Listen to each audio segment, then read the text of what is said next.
नमस्कार दोस्तों, आज मैं आपके सामने एक नई कहानी लेके आई हूँ। कहानी छोटी है लेकिन प्रेरणादायक है और बहुत ही मज़ेदार कहानी है। तो चलिए हम शुरू करते हैं। एक समय की बात है, एक राजा थे जिनके 12 बेटे हुए थे। जब उनके बेटे बड़े हो गए तो राजा ने सोचा कि इनका विवाह किया जाए, लेकिन राजा ने एक शर्त रखी। अपने बेटों को कहा कि तुम लोगों का विवाह करने का समय आ गया है, अपनी पत्नी का चुनाव तुम्हें ही करना है और उसके लिए एक शर्त होगी। वो शर्त ये थी कि राजा के बेटे जिससे विवाह करेंगे वो लड़की एक दिन में ही सूत काटे, उससे कपड़ा तैयार करे और उस कपड़े से एक कमीज तैयार करे, और जो लड़की ये काम कर लेगी वह उसे उनके बेटों की शादी कर देगी। सभी उनके लड़के तैयार हो गए। उन्होंने सभी बेटों को एक एक घोड़े दिए और कहा कि जाओ तुम सभी अपने अपने लिए एक एक पत्नी ढूंढ कर लाओ। अब राजा ने उन लोगों को विदा किया।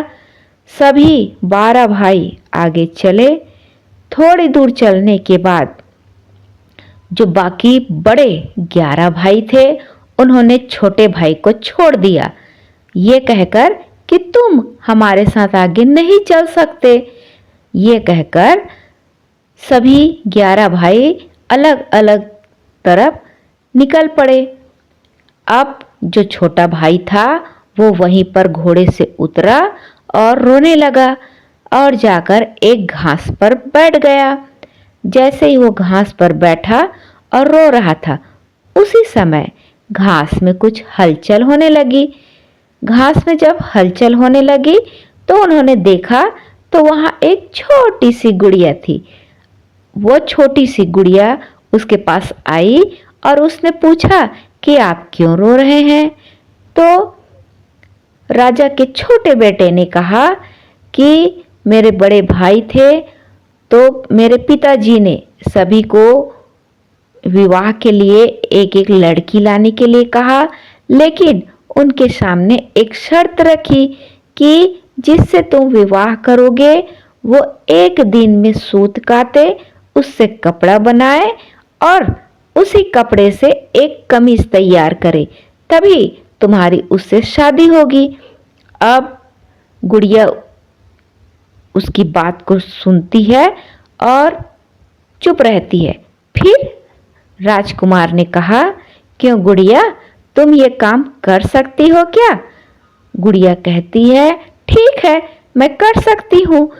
तो गुड़िया ने तुरंत सूत काटे, उससे एक कपड़ा तैयार किया और एक छोटा सा कमीज बनाया और राजकुमार को दे दिया। अब राजकुमार बहुत खुश हुआ। वो अपने घोड़े पर सवार हुआ और राजा के पास चला गया। राजा को उसने दिखाया, देखिए ये काम एक लड़की ने किया है। राजा खुश हुए। उन्होंने उस लड़की से विवाह करने के लिए हामी भर दी। राजकुमार फिर गया उसको गुड़िया को लाने के लिए, लेकिन जैसे ही वो वहाँ पहुँचे गुड़िया वहीं पर थी। गुड़िया को सभी सारी बातें बता दी। वो छोटी सी थी गुड़िया, तो गुड़िया से पूछा, क्या तुम मेरे से विवाह करोगी? तो गुड़िया ने कहा, हाँ मैं करूँगी।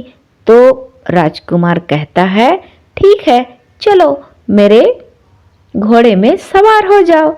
लेकिन गुड़िया कहती है, नहीं मैं तो अपने 2 चूहे हैं उसमें चम्मच चांदी की बांधूंगी और उसी में बैठकर मैं तो चलूंगी। अगर आपको मंजूर है तो बोलिए। राजकुमार तैयार हो गया।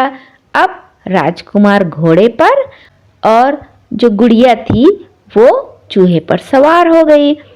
अब दोनों बराबर में जा रहे थे और राजकुमार इन बातों का ध्यान रखता था कि उसके घोड़े के पैर के नीचे वो चूहे ना आ जाए या गुड़िया ना आ जाए। अब जिस सड़क के किनारे से गुड़िया जा रही थी उस तरफ नदी बह रही थी। अचानक से गुड़िया उसमें गिर पड़ी। जैसे ही गुड़िया गिरी उसके बाद वो जैसे ही वहां से बाहर निकलती है तो वो राजकुमार के बराबर हो गई थी। अब वो गुड़िया नहीं रही थी। उसके बाद राजकुमार ने उसे लेकर राजमहल पहुंचा। तो वहां देखते हैं कि उनके जो 11 भाई हैं वो भी वहां पहुंच चुके हैं 11 लड़कियों के साथ। तो राजा ने सोचा अब इनका विवाह किया जाए, लेकिन जो 11 और लड़कियां थी उनका व्यवहार ठीक नहीं था और दिखने में भी सुंदर नहीं थी। लेकिन गुड़िया है वो बहुत ही सुंदर थी और उसका व्यवहार भी बहुत अच्छा था। उसके बाद राजकुमार के साथ जो उसके बड़े भाइयों ने किया था ये सभी बातें राजा को पता चल गया। राजा को बहुत बुरा लगा। उन्होंने उनको फटकार लगाई और राजकुमार को राजगद्दी दे दी। इस तरह से दोनों राजकुमार और वो गुड़िया खुशी खुशी रहने लगी और उनके जो भाई थे वो उन्हीं के साथ रहने लगे।